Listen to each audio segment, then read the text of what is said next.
I'd like to say welcome this morning, everybody, to our data security and compliance webinar, challenges and how to solve them using Microsoft Purview. Today, we're going to be talking about a couple of different things. I'm going to do a short introduction to myself and my panel, and a little bit about CWSI for those of you who don't know who we are.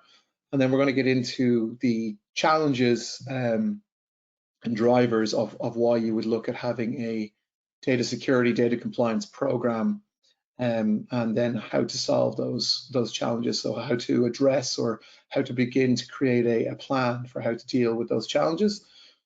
I'm also delighted to say that we have Raisa from Microsoft with me here today, who's going to go through some of the roadmap to give you an idea of how the features are developing in the Microsoft Purview suite around data security and compliance. We do have some time at the end for Q&A, but I would like to encourage everyone to please use the chat throughout the session.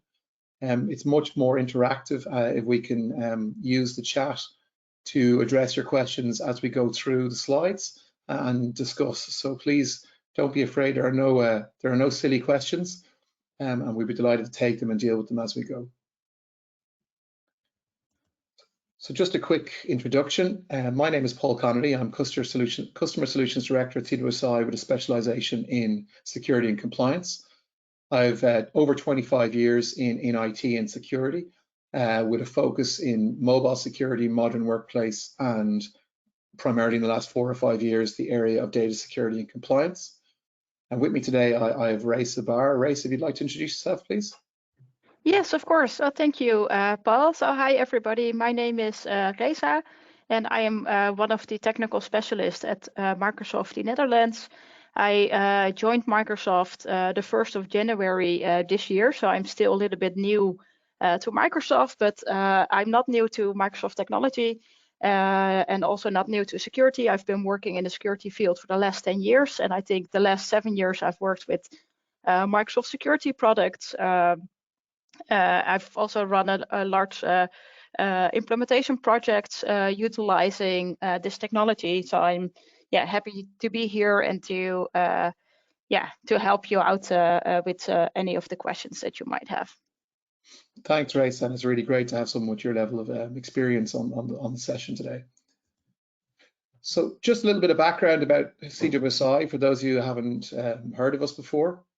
So we are originally founded in Dublin in 2011 in Ireland, primarily as a mobile security company. We were one of the early adopters of a tool called Mobile Iron, identifying a gap in the market in that post-BlackBerry space.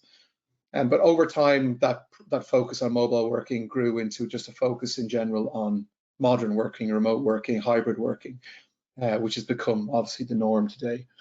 We have expanded over the last couple of years with acquisitions in the UK, the Netherlands, Belgium, and Luxembourg, growing our team to over 135 employees across those 5 European countries.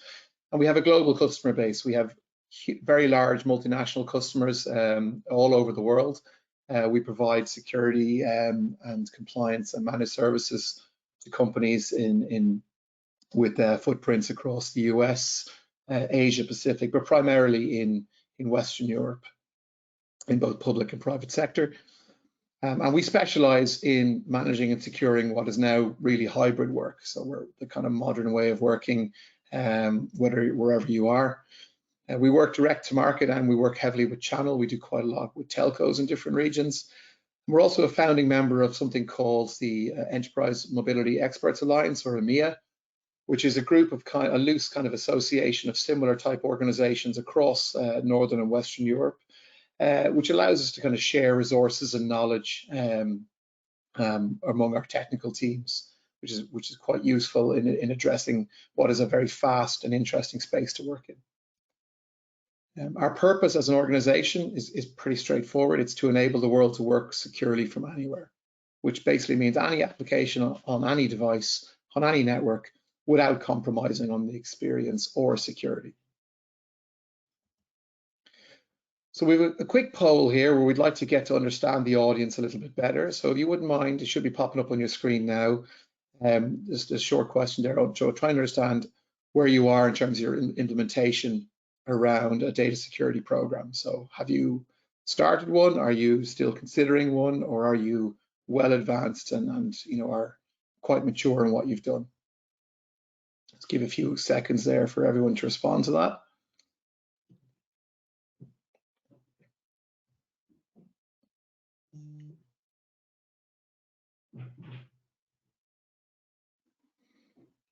Okay, and we'll probably close it off there if everyone has responded. And Raisa, are you able to give us the scores from the poll? Yeah, sure. So I see that 50% stated that they have started or already fully implemented, and that the other half is in the planning stage. So I think, yeah, that shows that the audience today is already a little bit aware, at least, of the data security capabilities of Microsoft 365. So I think looking at the results, if you have any specific questions that Paul or myself should zoom into, feel free to post them. Perfect. And just to point out as well, while we're broadcasting today in English, we can also take questions in Dutch. I won't answer those, but Raisa will be more than able to. Okay, so we'd like to get into some of the challenges. So 50% of the audience are already, in implementation or beginning of implementation, and 50% are in planning or beginning to have a look at this. So obviously some of these challenges are things that are going to resonate with you, but there are a number of things that drive a data security program that we'd like to talk about. So some of the top concerns, and these are stats from Microsoft's reports, but they're also gathered from various different other sources.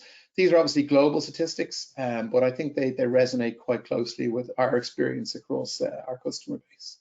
So the first thing is data security incidents are widespread. So, it is almost impossible now not to see a news item about a data breach or data security. It's commonplace. It's every day. And so the statistic here from IBM, I think it is, 83% of organizations experience more than one data breach in their lifetime. For those who might think that stat is quite high, remember a data breach can be a large-scale hack down to someone leaving a box of files in the back of a car. It might not be data, but it is still a data breach. Or the most common one being someone emailing data to the wrong person, still one of the most common types of breaches.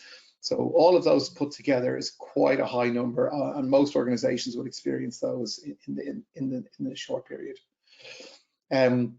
Interesting enough that the malicious insiders accounting for 20% of data breaches. So this is quite important, because insider risk, while only maybe 1 in 5 of those data breaches typically are more dangerous or more impactful, because the nature of insiders is that they have a better understanding of your data and your estate of what's valuable and what isn't. So those data breaches tend to cause more impact on organizations. And then like a $15.4 million average cost to resolve threats. So obviously that's a global average. It needs to be localized. It needs to be, understood in the context of your own organization. But the efforts to clean up a data breach from an insider threat is quite significant.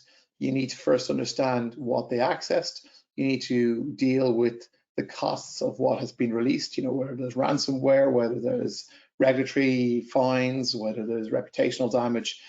And then you need to do a large cleanup internally in terms of backtracking through your systems, tidying up and putting controls in place. So there's quite a lot of cost involved in a cleanup, usually much more significant than the headline cost of things like fines. And then the other big one is organizations struggling with a fragmented solution landscape, and we will show this in a little bit more detail later on. But it's quite a complicated landscape that all of us have to deal with now, and there's an awful lot of tooling out there that organizations are looking to manage. Particularly organizations, as I would imagine quite a few on this call are in that in-between stage of moving workloads from on-prem to cloud. So you're looking at completely different tool sets across those. And then with cloud, you're probably looking at all different types of maybe security and compliance vendors. Many of those are not fully integrated. So it creates that very fragmented solution landscape. And you can see the statistic there, 80% of decision makers purchasing multiple products to meet compliance and data protection needs. I think it's an area that is still in a maturing stage and maybe isn't quite as mature as the security space. So there's quite a lot of niche vendors out there, which causes a lot of complicated vendor management.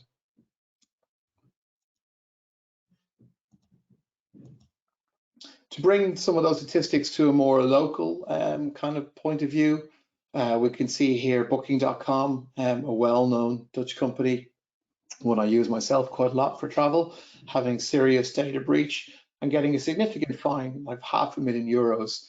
And as I mentioned already, a fine like that, at a headline is pretty bad, but probably the cleanup costs and potentially the costs from lost business due to the customers being wary about using a company that didn't manage data properly could be much more significant. I thought this one was quite interesting, Raisa, this statement from the Dutch Data Protection Authority that potentially every Netherlands resident has been affected by one or more data leaks in the last number of years. I thought that was quite a strong thing to say. Yeah, I think it's a quite strong thing to say, but I think it is also true. Like there are some services that almost all people in the Netherlands use, and yeah, there have been so many breaches that I think that one way or another, everybody has been impacted by one of these breaches. It's interesting because it's not something I've seen some of the other data protection authorities come out and say. So the Dutch Data Protection Authority definitely seems to have a very strong focus on personal privacy. Yeah, that's correct. Yeah. And then we have some more examples of millions affected by data breaches. This is back in March earlier this year. Again, a number of different different data breach and data leaks kind of all being amalgamated together. And then an interesting one maybe on the insider risk element. So we have a major Dutch chip manufacturer, ASML, coming out and saying that a former employee based in China, I believe, stole data. And obviously, that's a huge potential impact on organizations if they're losing valuable IP to competitors in other countries. This is something we see a huge amount of in manufacturing, pharma, all those kind of areas where there's very valuable IP that could be copied. And again, that insider risk element, huge impacts on competitively for those organizations, and is something that I think is going to get a lot more focus with new directives coming in like NIS2. Again, I think Microsoft has seen quite a few of these kind of stories recently, Raisa. Yeah, that's correct. I also see that, yeah, with the conversations that I have with my customers, that they are really shifting. A few years back, everybody was like, but I trust all my employees. So I only look at what do I need to protect on the outside of my company. But now you see that more and more companies start to realize that they also have to look internally because they start to realize, oh, also our own employees can do things that they are not supposed to do. So yeah, this is definitely a conversation that has been started recently with my customers. Yeah. Yeah, and it's something that's growing. I think there's obviously with distributed work, maybe people under more pressure. There's lots of different ways that an insider risk could manifest. Employees could personal things where they're being blackmailed, all sorts of ways that they can be turned to potentially be a risky organization. So it's something we definitely see more and more customers wanting to get better visibility into and try and look at how they could identify the signs of these earlier, and that's something we'll talk about in a bit more detail later on. And then one more I haven't got on the screen here, but it's been in the news quite a bit lately, is the MoveIt file transfer solution. It's affecting organizations globally quite massively. I know in Ireland here it's affected our National Health Service and the HSE. It's affecting, I think, Shell in the Netherlands. It's affecting organizations like BP and various different government agencies in the US and across Europe. And it's a great example of a common tool. Being able to transfer files between organizations is an important part of everybody's daily workflows. But because that tool itself was compromised, it exposed huge amounts of data for hundreds of organizations globally. And I thought it was a great example of, if you are going to use those types of tools, you really need to look at the kind of multiple layer security and think, if this third party tool was compromised, how would I minimize the impact? And that's where I think things like data classification, DLP, all the kind of stuff we'll talk about later on, could have potentially minimized your impact from something like that. So again, this may be something some of the people on this call might be using MoveIt or tools like MoveIt. We saw previously other tools like Excelion a couple of years ago had a similar hit. So attackers are going after these kind of tools because it's a massive potential windfall for them. A small amount of effort could gain an awful lot of customer data.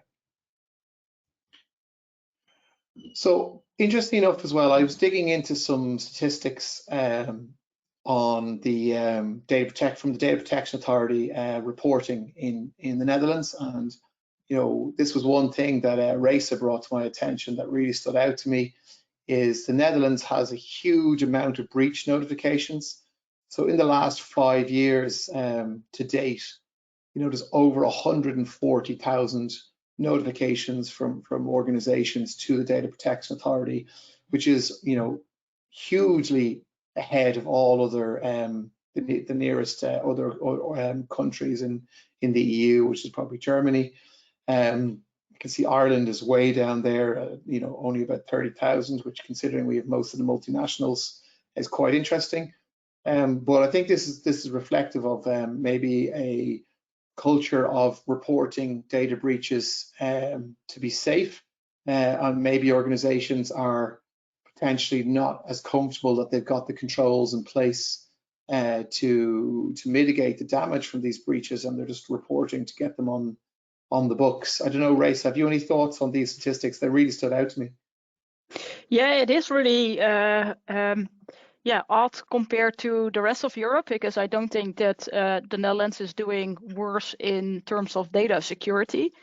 So I think that the number should be about the same across Europe. But I do think that our autoriteitspersoonsgegevens, so our data protection authority, that they are really on top of it and really want to make sure that each company at least notifies them if a potential data breach has happened. So I think that most Dutch companies are really aware already of the fact what an impact it can make, and I think that that's why the numbers are so high, because our authority is so on top of it. Yeah, and I think it really reinforces that 80% stat we saw earlier on, in terms of the amount of, based on those numbers, it would seem to me that almost every organization in the Netherlands at some point has had a data breach in the last 5 years. So it's really important that data security programs get implemented. And again, that's just that's over 140 breach notifications a day, which for a country the size of the Netherlands, I think is quite significant. But on the other side, the number of actual fines is quite low. So again, I think that reinforces what you said there a minute ago, right? So that many of these organizations are probably have got reasonably good or are in progress of putting in some kind of data security program, because typically the way the regulators work is they'll only fine you a significant amount if you've really dropped the ball and have made no effort to put anything in. If you can show that you have attempted to put a good program in place, because look, data security is really hard, particularly things like insider risk are very difficult to 100% prevent. And so the fines not being quite as high hopefully indicates that a lot of those breaches, the organizations involved have got some controls in place. But with that level of breach reporting, the other thing as well, I'd imagine the Data Protection Authority has quite a lot of work to do to work through that backlog. So that could be the other reason those fines are quite low. Again, I don't know if you have any thoughts on that, Rista. No, I think that you are right, that it's also because they have a lot of work to do, that they are not handing out fines at this moment, because they're really working with the companies that are affected, like what are you going to do? Because it's really about what you said earlier, like if companies really don't do anything about it, then they are more inclined to actually provide a fine. If you could have seen a breach and you don't act upon it, then that's way worse than being honest about it. This is what happened. These are the actions that we took. So it's really about making sure that you put as much effort as you can into preventing GDPR-related data to be leaked. Yeah, absolutely. Okay, and then I think this was one final piece that was quite interesting again. So 47% of those data breaches are down to human error. Now that's not necessarily 47% are insider risk. I think statistically across all different data breach reporting, like the Verizon reports, the individual DPA reports across Europe, the roll-up reports that the likes of NICE produce, one of the most common errors is still an email sent to the wrong person. We all do it. It happens with attachments. Increasingly now, that could be sharing links from things like OneDrive or SharePoint, maybe using anonymous links or sharing links to the wrong person, or not putting controls in that stop links being shared onto other people. Again, that's something we see in other file transfer solutions like the likes of Excellion and Move It and others. So human error is still the biggest issue, rather than a malicious external actor coming in and stealing things. Although 25% of the phishing, business email compromise type attacks is still quite high, and then the access rights. So again, I thought this was quite useful, and it really helps you when you're doing your risk assessments on areas that you need to focus on, is trying to mitigate against these kind of human errors. So again, why is all this so hard? Again, I think this was a useful slide from Microsoft themselves. The data landscape has changed. Back when I would have started out in IT and security, everything was on-prem in a silo. Probably the goal was to minimize the number of different device types and manufacturers and vendors that you had to manage in your estate. That's not the case anymore. Starting from the right-hand side, in terms of devices, it's not even just a Wintel world anymore. You're managing potentially Mac OS, Chrome OS, iOS, Android, Linux. All of these different types of devices are out there. Personal devices, most of those new devices are consumer-grade devices rather than enterprise-grade devices like BlackBerry or laptops would have been back in the day. So it's a very different landscape when it comes to devices, and the vendors control a lot of that space. You can't dictate to Google or Apple when they're going to release updates or features for all of those different device types. So it's very much out of the corporate's control on the devices side. Cloud apps, massive proliferation in cloud apps, all these different SaaS tools, third-party tools, the kind of shadow IT. It's so much easier now to spin things up and use really useful productivity tools without even maybe getting IT involved. But that massive proliferation of cloud apps means your data potentially is living in other people's solutions, or you have all these integrations to look after. Shared storage, collaboration is everything. That's the driver for productivity. We all want to be able to collaborate more efficiently, which requires shared storage. Again, things like the Move It breach and massive use of SharePoint, OneDrive, Teams, messaging. Just mentioned Teams. So again, collaboration and messaging is huge now. There's been a big shift from pure email to using instant messaging, chat, channel communications, things like Teams, Slack, these kind of tooling. Are much more maybe efficient ways of collaborating and sharing. But again, it's another whole landscape that you need to manage. And then, of course, email itself hasn't gone away. It's still a huge repository of unstructured data in organizations. In many cases, it is the memory of organizations. And as people migrate that into the cloud, there's a lot of work done there to look at maybe cleaning that out and getting control of it as people shift to other modes of communication. And I think this is another key one, is the amount of data we're creating daily is absolutely exponential. So for the first big proliferation was when, you know, things like content and pictures came online. I remember when, you know, we started having to think about terabytes for storage, and now a terabyte is a tiny amount of data. We're talking about multiples of exponential multiples of terabytes. And with things like ChatGPT, across generating content in terms of video, audio, software, scripting, there's a huge amount of data content now being generated every single day by organizations and by their users. And getting a control on that is really, really difficult.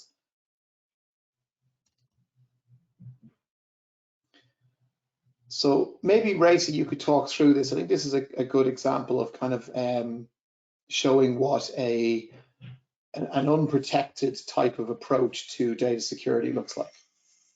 Yeah, sure. So what we typically see within Microsoft is that there are three types of things that go wrong, can go wrong with data. And the first one is that a lot of organizations, they have no visibility into their documents, so they don't know where the documents reside, they don't know what the sensitivity of the documents is. And if you have no visibility around your data, then how are you going to protect it? If you are unaware that you have a SharePoint site with all GDPR related data in there, how are you going to protect it? The second thing that we see is that people on purpose take company data that they are not supposed to take. So for instance, they put it on a USB stick, or they upload it to a private Dropbox folder. And it's not always with the intent to do something malicious, but sometimes it's really against a company policy. But then, employees still find a way to get the data they are not supposed to have. And by that, you can say it's actually maliciously stolen. And the third thing that we see, and that's the one that we see most commonly, that also relates to what Paul just mentioned, that the most data breaches are still due to human errors. And it is really that people make mistakes by accident. My name is Reza, and for the ones that live in the Netherlands, you know that Reza is not really a typical name. So for me, it doesn't happen a lot that I receive an email that was not intended for me, for instance. But my husband's name is Peter.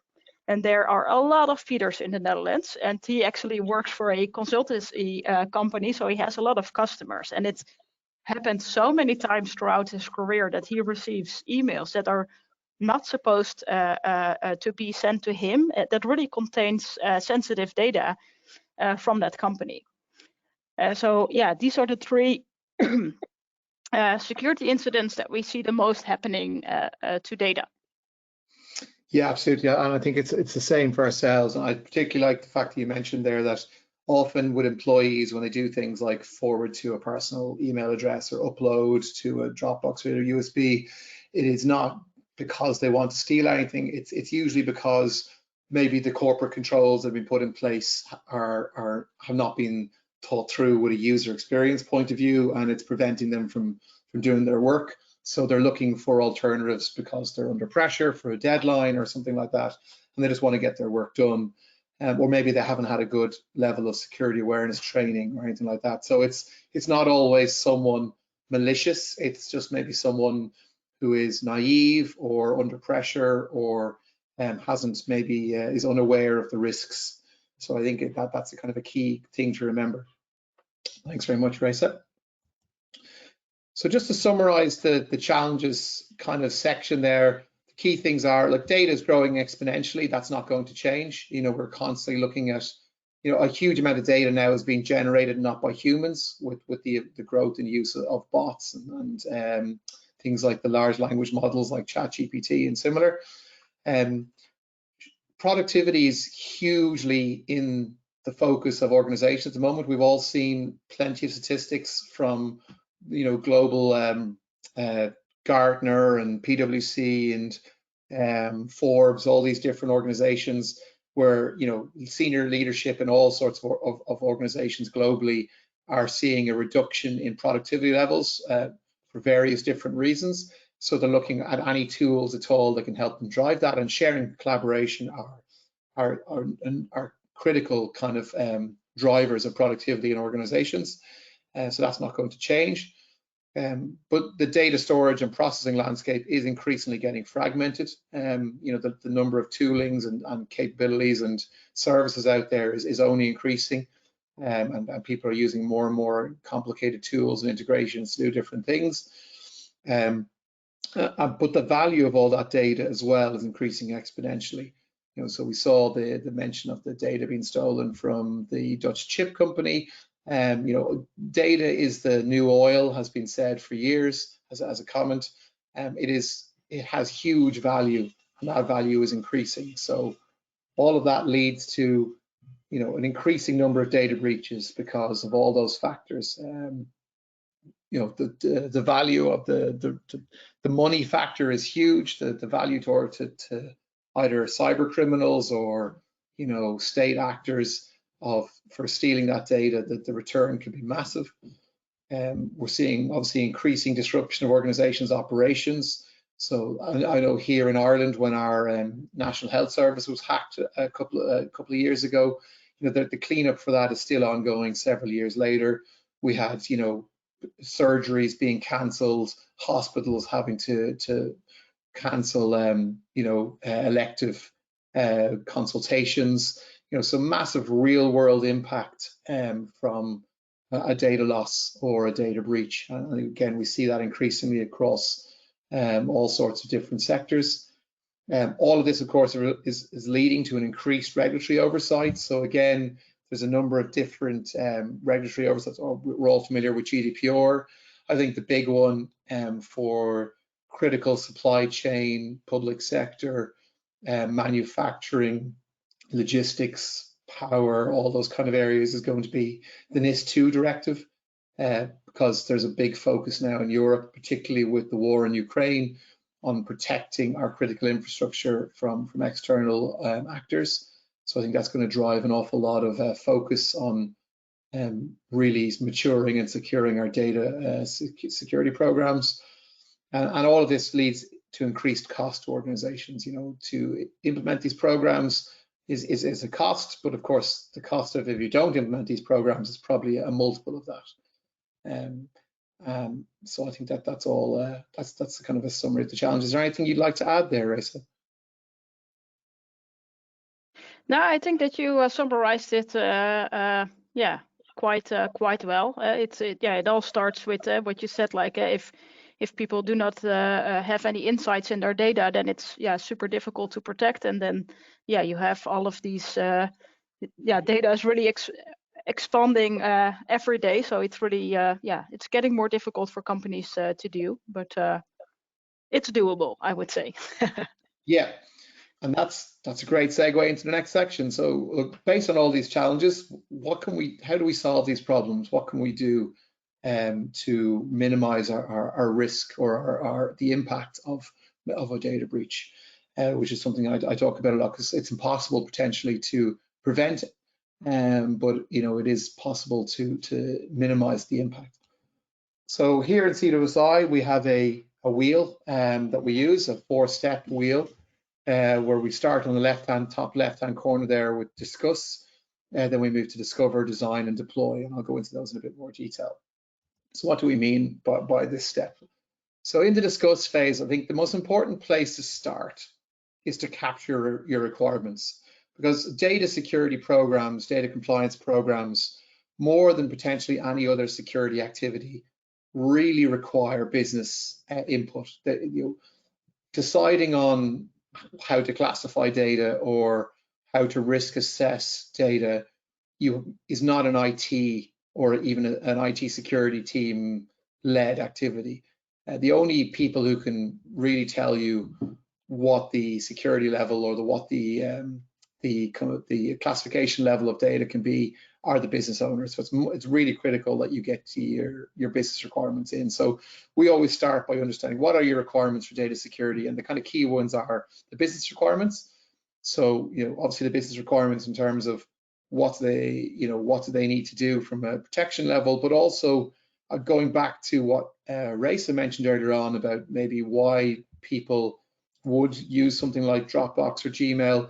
You need to make sure that the user requirements are factored in as well. So there's no point in putting in lots of controls to prevent a possible risk if those controls actually create a real blocker in terms of processes and a real impact on a business. So, I'm a big believer that you should never create real impact to prevent possible impact.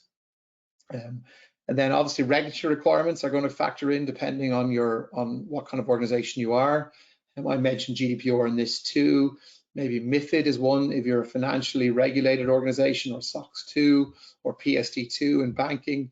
And maybe Ray said this is one I'm not super familiar with, but the BIO, I think that's a Dutch specific regulation.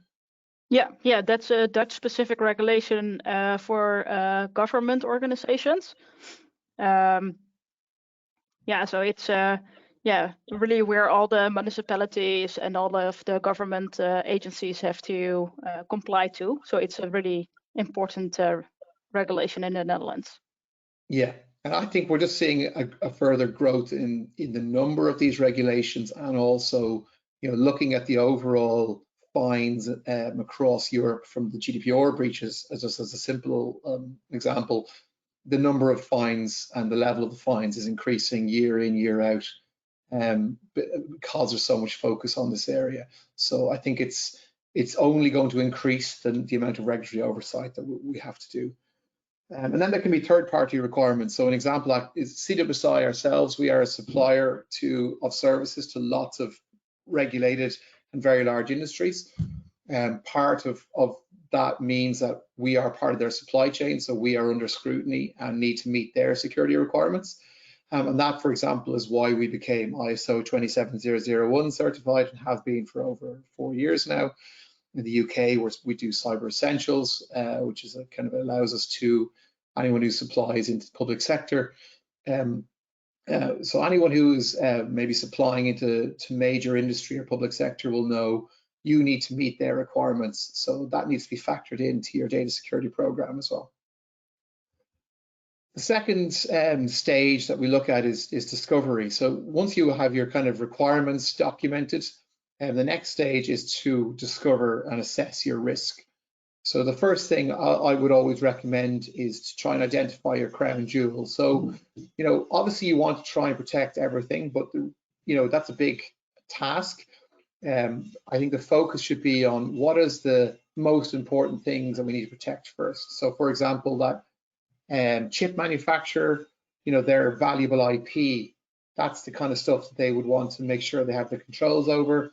Your secret sauce, your recipes, your highly sensitive personal data of maybe your customers or your employees.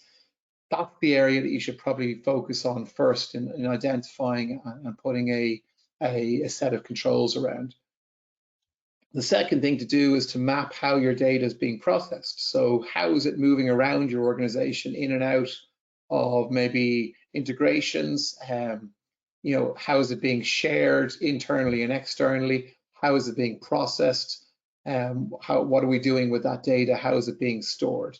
And really try and find, risky behavior processes. Are people using third-party tools? Are they doing things like we saw already about emailing to personal email accounts or saving to unsecure locations? How are we interacting with third parties? Really understand what that risky behavior and those potentially risky processes look like. And then you can assess and prioritize those risks. So you could create a risk register, and you can put a kind of a risk score around those different data security processes. And that really helps you focus what should a 3, 6, 12-month program look like to protect these. And there is tooling out there to help you with this. Like some people might say this is really hard. I think particularly as you move into an Office 365 tenant or a cloud tenant, it's much easier to discover what's going on across your tenant.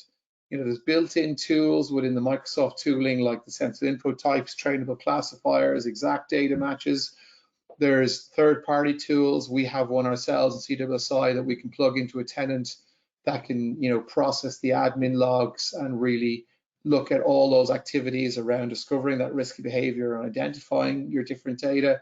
So it's not as difficult as it was in the on-prem world to do these kind of tasks. You can potentially get good insights, in a matter of weeks, rather than months and potentially years, which is what old data classification programs used to be.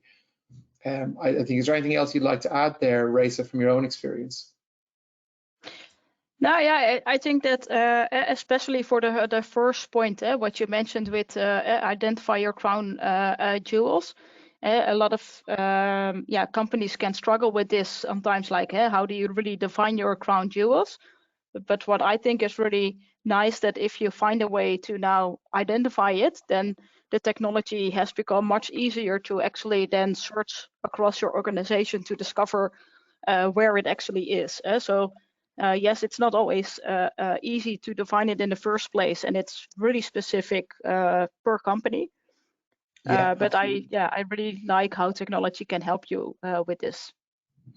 Yeah, well, personally, from playing with things like semantic and other tools back in the day, data classification were multi-year projects, and they usually failed. They ran out of road. So compared to the tooling now, where you can get something functionally useful in, potentially a month with a small amount of work, that can really protect your data, I think the tooling is massively improved.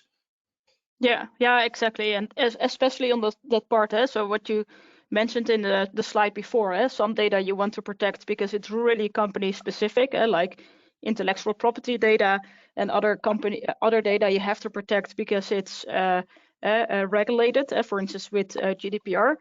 And nowadays, at least the regulated bits, because almost all customers of Microsoft have to comply to those. Those are more easily for you to find already. Yeah, absolutely.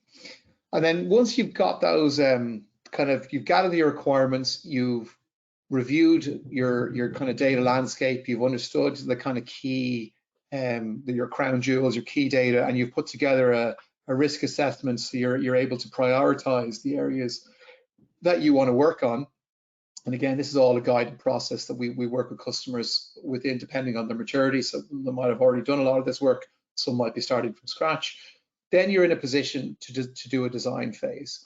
And there's kind of 4 key areas that we would tend to see customers look at in the design phase. Typically, they start in that classification piece. So let's say we've identified our crown jewels, we want to then put a label or some kind of identifier on those, and then we want to look at data loss prevention.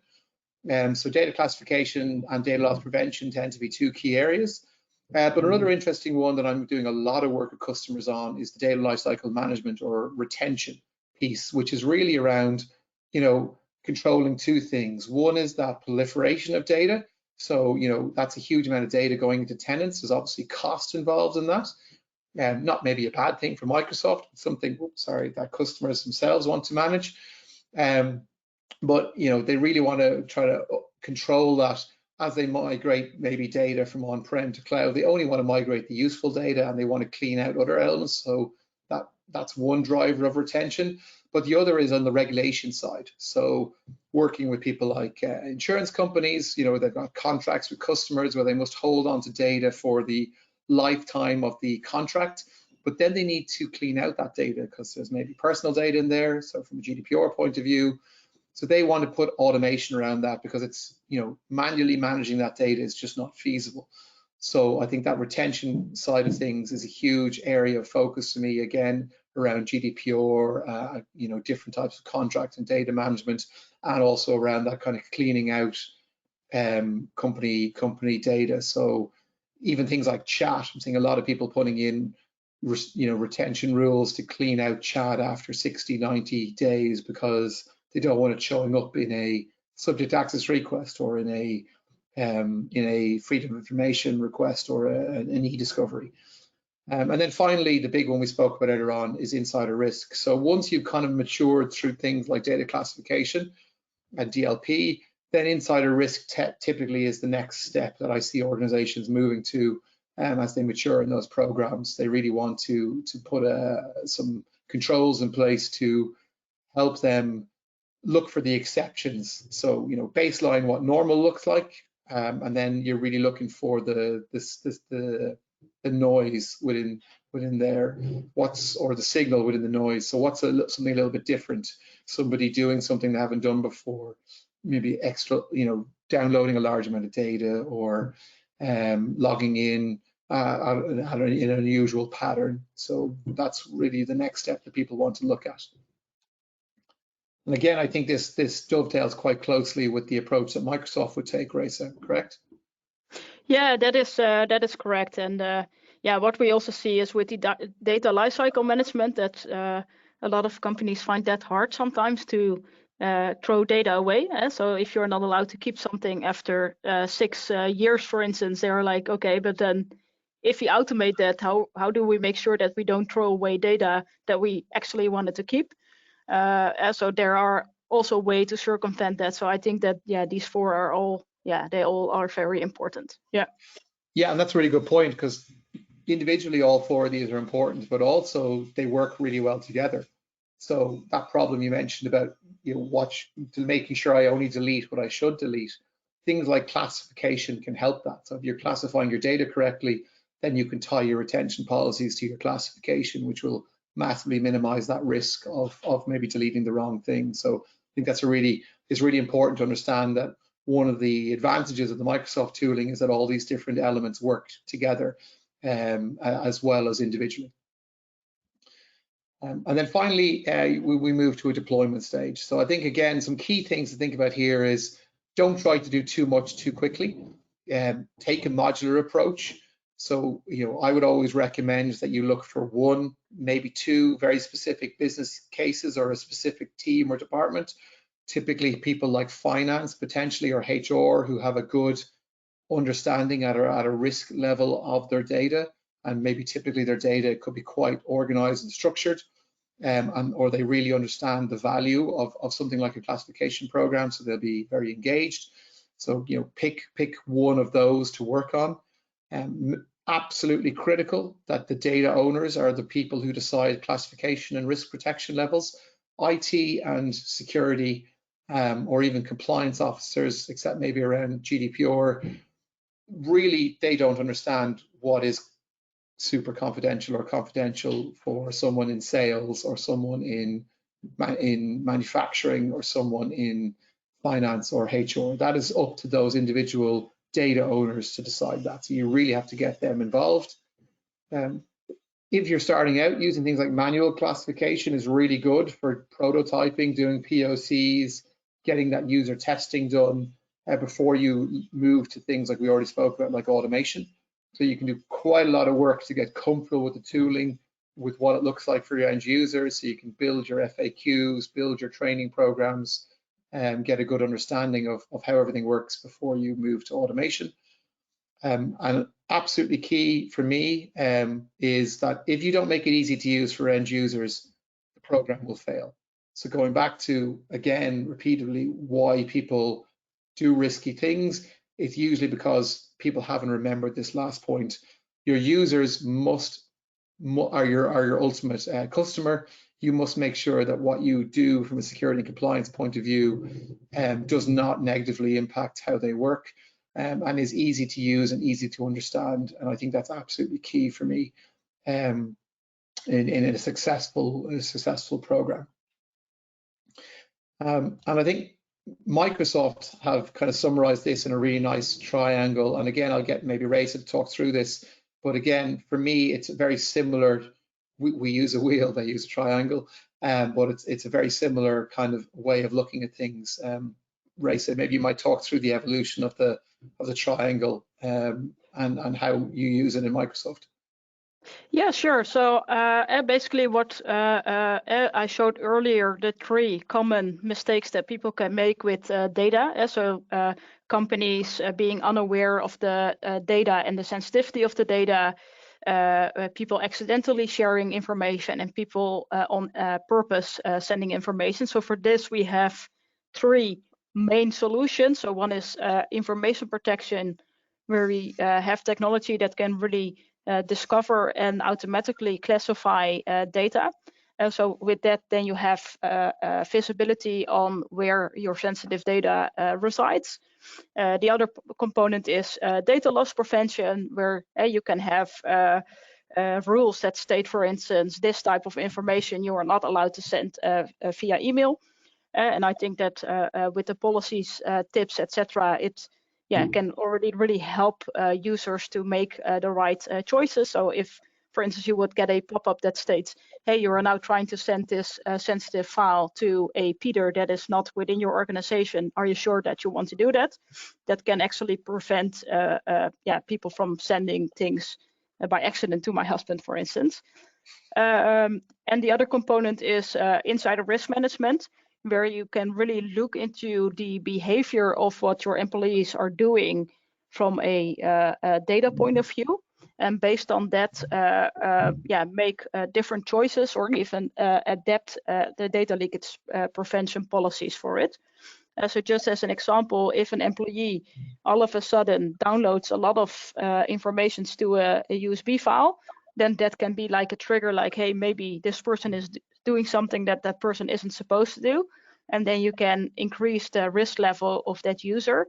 And thereby you can also enforce different DLP policies. So if, for instance, you say this user is now a high-risk user, then that person is not allowed, for instance, to share any information outside of the company, while a user that is on a low-risk profile is allowed to do so. And I think that really helps to make it adaptive, because then you don't bother your users that just do the work as they are supposed to do, but you can still catch the malicious insiders. Yeah, and I think things like the tooltips and the adaptive protection are really exciting developments in terms of the maturing of Microsoft's kind of data security and compliance program. And I think that's probably a good point to Race is kindly going to talk through some of the other stuff that's coming down the line in terms of the development of the Purview suite. A lot of this stuff is potentially under NDA, so we don't really have any slides to show you, but maybe, for the next couple of minutes before we wrap up, Racy, you might talk through some of the things that you think might be of interest to our listeners, or that you're personally excited about that are coming down the road from Microsoft.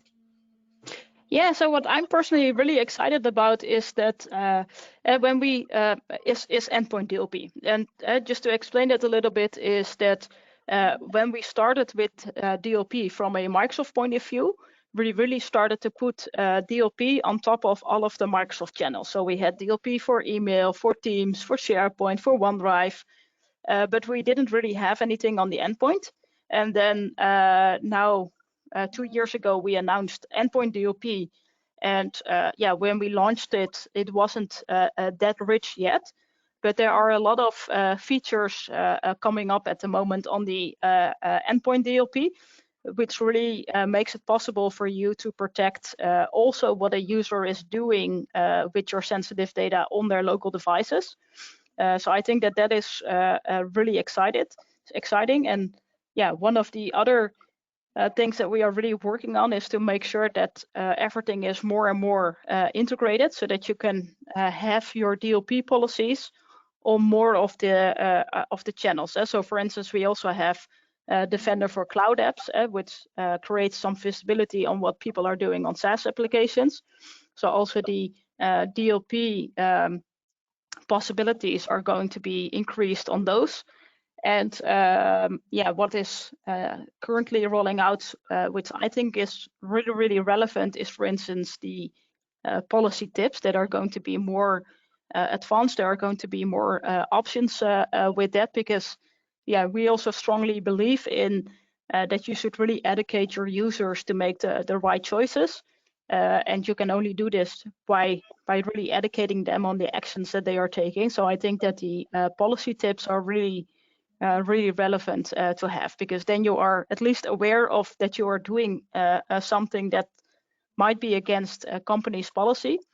And then sometimes people still make the choice to do so because they have a business reason to do so, but at least they make a conscious choice at that moment. Yeah, they all sound really exciting, and I think it's one of the reasons why I really enjoy working in this area is the kind of constant evolution of both the kind of threat and challenges landscape and the tool set as well. So it's definitely an area that there's always new things to look at, and I think Microsoft have been very good at developing the tool sets to kind of meet the challenges that our customers are coming talking to us about. So thank you very much for that, Raisa. And there's an awful lot more stuff that I can tell you that Raisa wasn't able to talk about there. But that's probably maybe something that people might want to reach out to us individually, and we could have a private chat about in the future. With one more poll, I think, just to hopefully wrap up here now, is just following today's webinar. Hopefully this will come up on your screen now. Are you more likely to look at the tooling? So obviously 50% of you are already looking at these things, maybe 50% of you are in the evolution stage. Maybe you weren't aware of some of the stuff we spoke about today. Excuse me. But if you just give us a little, give us your thoughts. It's great for us to get feedback on hopefully that the webinar was of value to you all today. And we'll just take a few seconds to gather those.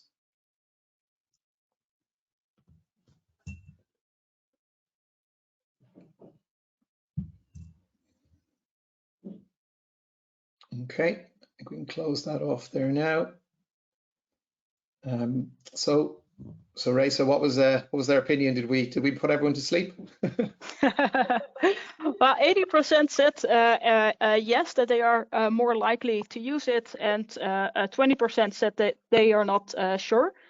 So I think that I would also like to re-emphasize the message that you just gave, Paul, that if somebody in this webinar feels like, oh, I want to have a more detailed conversation about one of these elements, feel free to reach out to Paul and his team, and I can also be included in there, of course, if needed. Well, thank you so much, Raisa. It was great to have you on the call today. I really appreciate your support, and have some of your knowledge and insight is always of value to any of our customers and to anyone who's listening today. For those of you who want to maybe talk a bit more or follow up on anything, you can use the QR code on the screen. I promise it's not a trap. Sometimes security companies do that. It is a genuine QR code you can scan. But also the recording of today's webinar and the slides will be available to attendees shortly after today's session. I'd really like to thank everyone for your time today. Again, going on the poll, hopefully this was something of value to you. And we do have a number of different webinars and other events coming up over the summer season. So we have an event coming up shortly around our new CSOC service, which is something we've launched. So again, we'd love to see you on that webinar. And then just like to say thank you from my side for your time today, and look forward to speaking to you either in person or at another event. So thank you so much. Thanks, everybody.